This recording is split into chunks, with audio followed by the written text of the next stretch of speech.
সমগ্ৰ দেশ আৰু ৰাজ্যখনৰ লগতে পশ্চিম অসমত ট্ৰেড ইউনিয়ন সমন্বয়ৰক্ষীৰ সাধাৰণ ধৰ্মঘটৰ মাজতে চিৰাঙৰ বিজনেত উপস্থিত মুখ্যমন্ত্ৰী ডক্টৰ হিমন্ত বিশ্ব শৰ্মা হাগ্ৰামা মহিলাৰী আৰু প্ৰমোদ বড়োক উচ্চ প্ৰশংসা কৰি কংগ্ৰেছ আৰু বিৰোধী দলক চোকা সমালোচনাৰে শান্তি সম্প্ৰীতিৰ উন্নয়ন আৰু বিকশিত বিটিআৰ নিৰ্মাণৰ ঘোষণাৰে বিটিআৰ নিৰ্বাচনত বিজনীৰ পৰাই মুখ্যমন্ত্ৰীয়ে বজালে ৰণডংকা।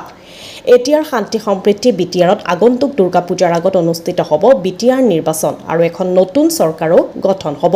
সেইমতে দুৰ্গা পূজাৰ পিছত অহা মাৰ্চ আৰু এপ্ৰিল মাহত দিছপুৰৰ অসম বিধানসভাৰ নিৰ্বাচনো অনুষ্ঠিত হ'ব।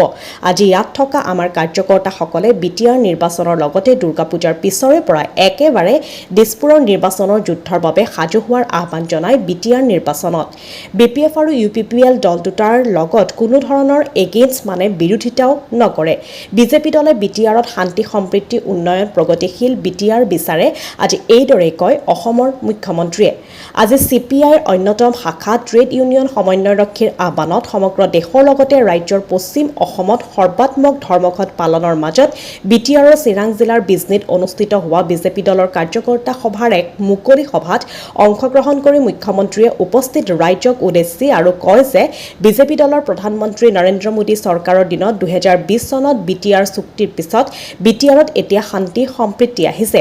ইয়াত দেশী বিদেশীও পৰিভ্ৰমণ কৰিব পাৰিছে আৰু সেইমতে এইবাৰ বিটিআৰৰ নিৰ্বাচনত অঞ্চলটোৰ বিজেপি দলৰ দাবী মতে বিজেপি দলে মিত্ৰতা এৰি অকলে নিৰ্বাচন খেলিব আগবাঢ়িছে।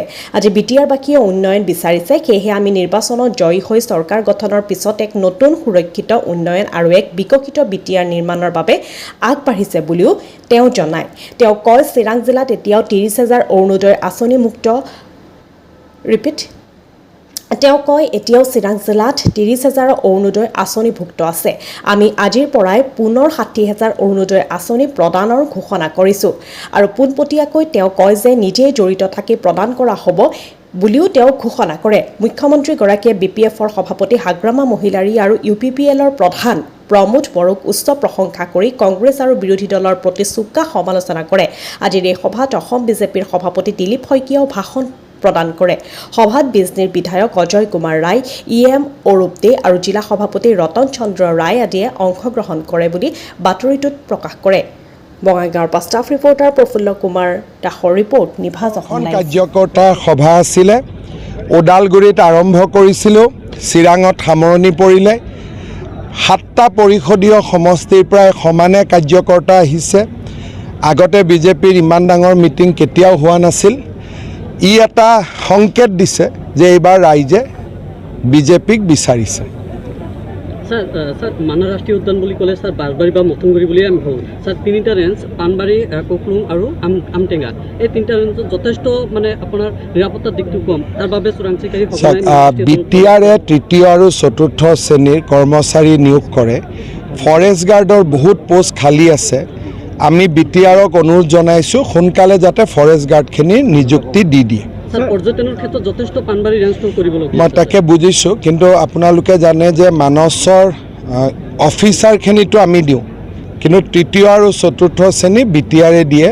ফৰেষ্ট বেটেলিয়নো আমি ইয়াত লগাইছোঁ আৰু 2টা নতুন ৰেঞ্জ খোলাৰো প্ৰস্তাৱ আছে। ওদালগুৰিৰ পৰা আৰম্ভ কৰি চিৰাঙত সমাপন কৰিলে। হয়, অভাৰঅলভাৱে কি আমি ক'ব পাৰোঁ নেকি যে 40টা সমষ্টিত আপোনালোকে? নাই, সেইটো দলে সিদ্ধান্ত ল'ব, কিন্তু কাৰ্যকৰ্তাসকলে বিচাৰিছে যে আমি যাতে ভাল কৰি ইলেকশ্যন এইবাৰ খেলোঁ।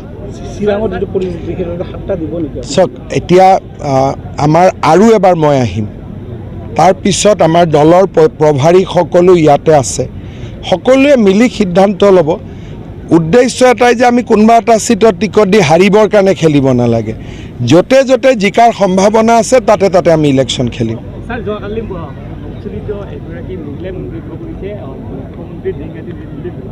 কি মুখ্যমন্ত্ৰী কি চাওক, কোনোবা উচ্ছেদিত মনৰ দুখত কৈছে ডিঙি কাটি দিম বুলি, কেনেকৈ হাক দিব? খং উঠিছে আৰু উঠিব পাৰে, সেইটোলৈ মই বেয়া পাইতো লাভ নাই। মইতো মুখ্যমন্ত্ৰী হয়, মানুহৰ গালিও শুনিব লাগিব, আশীৰ্বাদো শুনিব লাগিব, 2টা শুনাই মোৰ দায়িত্ব, হয় নহয়? চাওক, য'তে য'তে আমচুৱে প্ৰতিবাদ কৰে তাতে বুজি পাব যে বিজেপিৰ আদৰ্শৰ জয়লাভ হৈছে। কাৰণ আমি জাতি মাটি ভেটিৰ কথা কৈ চৰকাৰৰ আহিছিলোঁ, যেতিয়া আমচুৱে আমাক গালি পাৰিছে তাৰ মানে আমি আমাৰ নিৰ্বাচনৰ প্ৰতিশ্ৰুতি পূৰণ কৰিবলৈ সক্ষম হৈছোঁ।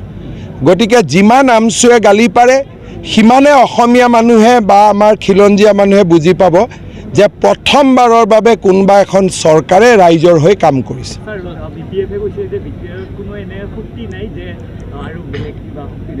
চাওক, BPF-এ কওক, UPPL-এ কওক, আমাক যোনে যিমান সমালোচনা কৰিলেও আমি কোনো নিগেটিভ নকওঁ, কাৰণ আমি ইয়াত শান্তিৰ কাৰণে ইলেকশ্যন খেলিব আহিছোঁ, কাজিয়া কৰিবৰ কাৰণে ইলেকশ্যন খেলিব অহা নাই।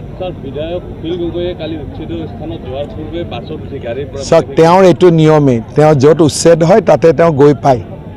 কাজিৰঙা দি আৰম্ভ কৰিছিল, তেওঁ মাজে মাজে উচ্ছেদ য'তে হয় তাতে গৈ পায়। তেওঁৰ ৰাজনীতিৰ ভোট সেইখিনি। এটা ভিডিঅ' এটা ভাইৰেল হৈছে যে তেখেতে প্ৰাইভেট গাড়ীত আহি ৰাইজক দেখুৱাৰ কাৰণে আৰে মোক যদি ক'লেহেঁতেন মই তালৈকে যাব খোজোঁ, ময়ে গাড়ী দি দিলোঁহেঁতেন, সেইটো কি ডাঙৰ কথা। কিন্তু উচ্ছেদ চলি থকা অৱস্থাততো আমি যাব নিদিওঁ, ঠিক আছে। যিসকল টিউটাৰৰ যিসকল টিউটাৰৰ যোগ্যতা আছে তেওঁলোক শিক্ষক হ'ব। ফাইলটো এডভান্স ষ্টেজত আছে। বিদ্যালয় প্ৰাদেশিকৰণৰ নতুন আইন অক্টোবৰত আহি আছে, গতিকে সেই আইনত যোন সোমাই তেওঁলোকক আমি প্ৰাদেশিকৰণ কৰিম, হ'ব।